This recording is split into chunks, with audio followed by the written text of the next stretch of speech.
በጣም አመሰግናለሁ ወላሂ። ወይኔ ስሙጅ ወርሱት ታስገባለህ ወይ እዛ ከሱ ነው የወጣሁት።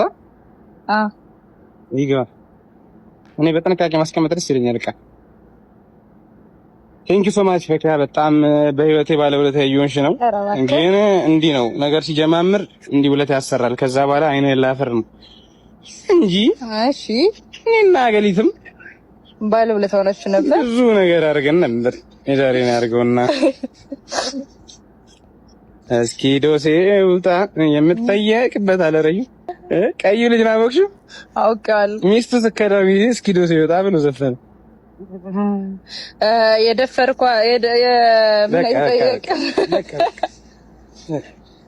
ስለሽ ማን ደፋሪው እንደሆነ ባናውቅም ያለው ነገር ማን ደፍሮ እንደሆነ አናውቅም። ማን ደፍሮ እኮ ሰው ሲል ነው ግን በእኛ ሀገር ማን ደፍሮ ሶሪ በቃ አልቻልኩም። ማይኪንት እንዴት እንደነበረ መጀመሪያ እኔስ በጣም አመሰግናለሁ ፈኪያ። ይሄ ያንቺ ቪዲዮ አንቺ አካውንት ላይ የሚለቀቀው ባይዘው የኔ በተንም ቢሆን እና ፈኪያ ሚስኪን ሰው ናት። ባይዘው አትስደባት። አንቺ ደግሞ እኔን ለማባበል የምታደርጊው ጥረት ደስ አይልም። ስራትሽን እኔ ለማባበል በቃ አላመጣውም። ላይክ ቢመጣ ፍቅር ልምድ ይፈልጋል። ልምድ የለሽም ነው አይደለም? ረጅም ጊዜ ማሳለፍ አለብሽ አብረሽ ምናምን እና እናታችን ኸዲጃ እኮ ከነብዩ ጋር ረጅም ጊዜ አብራ ሳለፈችም ነበር። መጀመሪያ ላይ ወጣቸው እሷ ስትወዳቸው እኮ አንቺም እኮ ምንም ሳትሳለሽ ነው የድርሽ።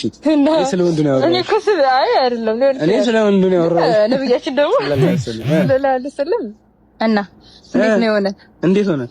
እስኪ ይታወቃ ማለት የማንን ነው የምታወሪው? ጠያቂዋ ኸዲጃ ናት አይደለ? ረጅም ጊዜ አሳልፋለች ለመወለደችው ግን መጨረሻው ምንድን ነው የሆነ? አሰላሙ አለይኩም ቤተሰብ ሰላም ብያለሁ። እንዴት ናችሁ? ሰላም ነው ወይ? እንግዲህ በአንድ ስኒ ቡና ያለቀ ወሬ ብሏል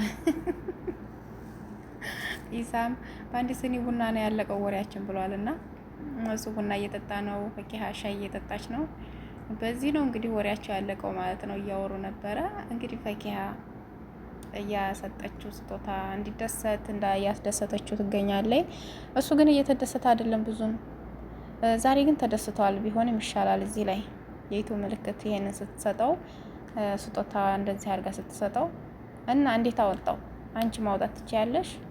እሱ ራሱ ሄዶ ካልፈረመ ምናምን እንዴት ሊወጣ ቻለ? እናንተ ተመካክራችሁ መሆን አለበት። እናንተ ሰዎች አላመንም፣ ፈኪሃ አላመንም፣ እንደዚህ እንስራ ተባብላችሁ ነው የሚሆነው። የማንን እንትን ይላል። ፖስታ ሳጥን ቁጥር ያስፈልጋል 100 ሺህ ሲገባ ያንን ያስገባውን ፖስታ ሳጥን ቁጥር እንዴት አወቅሽው? እንዴት አወጣሽለት? እንዴት ሄደሽ ባንቺ ሆነ? ማን ፈረመው? አሁን ላይ ምንድነው ሰርፕራይዝ የተደረገው ማለት ነው። ማንን ሄዶ ማን ፈረመና ፊርማ ምናምንም እያልሽ ነበረ። እንዴት ሆኖ? ተው እንጂ አያውቁም ብላችሁ ነው። እኛ አናውቅም ብቻ አይመስለኝም። እኔ የማንንም ሄዶ ማንም ፈርሞ የሚያመጣ አይመስለኝም። እኔ በዩቲዩብ ዙሪያ ማለት ነው። ፖስታ ሳጥን ቁጥሩን ስጠይ ብለሽው ምኪን ሰጥቶሽ ሄደሽን ታሰርተሽለት እንደሆነ አላውቅም፣ ወይንስ ፎርጅድ ነው አናውቅም። ይሄንን እንግዲህ ለማንኛውም የምንረዳው ስጦታ መሰጣጠታችን በቃ ስለወደድሽው ስለምትወጂው ብዙ ነገሮችን እያደረግሽልን ነው፣ እየተንከባከብሽው ነው። ወንድ ልጅ እኮ ደግሞ እንደዚህ የምትንከባከበውን ሴት እኮ የምትወደውን ሴት አይወድም። ኮራጀንን የምትልበትን ነው። ከምር እንደዛ አይነትን ሴትን ብዙም አይደለም። እያያችሁት ነው አይደል? እሱ እኮ እንደዚህ ብዙም አይደለም። እንደውም ዛሬ ይሻላል። ይሄንን ስትሰጠው ስጦታ ፈገግ ብሏል፣ አመሰግናለሁኝ ብሏል። ግን የበቀደሙን አይፎን ስልክ ገዝታ በብዙ ብር የሚገዛ ገዝታ ስትሰጠው እዛ ላይ ደስተኛ አልነበረም። አይታችሁት ከሆነ ደስተኛ አልነበረም። እና በመልስልሽ ደስ ባለኝ እንደው በመልስልሽ ደስ ይለኝ ነበረ። እኔ አልፈልግም አለኝ። አንቺ እኮ ይሄ ብዙ ብር ነው፣ ከ100 ሺህ ብር በላይ ነው የሚገዛው፣ እስከ 100 ሺህ። ስለዚህ ብሰጥሽ ምናምን እያለ ነበረ። በመልስልሽ ደስተኛ አይደለም።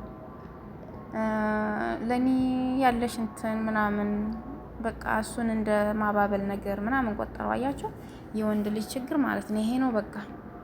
ሴት ልጅ ግን እንደዚህ ስትደረግላት በጣም ነው ደስ የሚለን። እንደዚህ እንክብካቤ ሲበዛልን በጣም እንደሰታለን። በቃ ወዶናል ብለን ልቡን ሰጥቶናል። በቃ የተለያየ ነገሮችን ደስ ይለናል። እንደዛ አይደለም እንኳን በስጦታ በመልካም ንግግር እንኳን ሲናገሩን መልካም ጥሩ ጥሩ ነገሮችን እንኳን ካወሩን ከተናገሩን እኛ ሴቶች እንታለላለን ማለት ነው።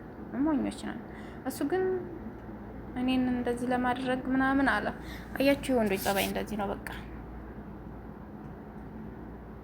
ደስተኛ ሆኖ እንትንም አላለ ማለት ነው። እና ለእኔን ለመሽኮምኮም የምታደርገው ነገር ምናምን። ሁለተኛ ደግሞ ስለ ረሱላችን ሰለላሁ ዐለይሂ ወሰለም እና ስለ ኸዲጃ እየተናገረች ነበረ።